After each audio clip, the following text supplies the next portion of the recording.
Mga kwento ni Lolo Cardo. Nung ako'y namamasukan pa, meron kaming service. At pagbaba ko ng Plaza Miranda, ay sumunod na sa akin. Yung pala, minamatyaga na pala ako. Dahil araw ng sweldo nun.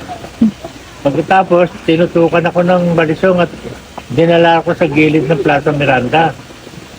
Ino-hold up na ako. Ayoko ibigay. Una pala, tinanong mo na, taga saan ka? Sabi ko, Grace Park, 10th Avenue ka ako. Kasi pumasok sa isip ko, baka nagulpi ron sa beer house, sa Bukawi, kaya ako gantihan. Pagkatapos yun, kinuha na yung relo ko, pati wallet ko. Ngayon nung makuha na, pinagtatabuyan ako, umalis daw ako. Sabi ko, di kayo na umalis dahil natin nyo na yung gamit ko eh. At ang plano ko kasi, pagka umalis sila, sasalubungin ko sa kabilang daan, hahawak ako kahit ano pamalo. Ba't naisip-isip kong pagmasdan ko yung hold-upper? Pinalak ko ito sa loob-loob ko. Tinataboy ako. Hindi na, kayo malis, ayaw rin. Ibabalik mo rin kako sa akin yung kinuha mo. Bakit? Kasi magkapit-bahay tayo sa Bamba. Binalik nga, ayun, pasensya ka na, sira. Nasira yung na relo, bracelet eh.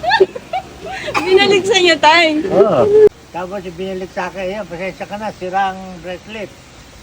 Tinatanong kasi kita ayaw mo sabihin kung taga saan ka eh. Mali ko ka kung akong gagantihan nyo. Binalik, sira. Kapit-bahay niya pala, nakilala kayo. Kaya tinanong kayo kung taga saan. Oo. Kasi taga Bukawi kayo, hindi kayo tatalungin. Kaso masama tanong eh. Taga saan ka? Taga Bukawi ka? Kaya pumasok sa isip ko, baka ito Baka meron re-rest, baka taga Oo, baka nagulpiro sa beer house. Kaya iniba nyo ang Oo. nyo.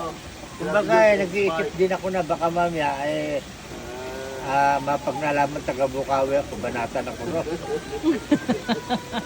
Ang di lang maganda ron, nag-isip ako na sasalubungin ko. Pag nakahawak ako ng pamalo, papaluin ko kagad. Dalawa. Tapang ni tatay eh. Hindi, sa sama ng loob ko eh. Pero may relat na tipuhan at kinuha.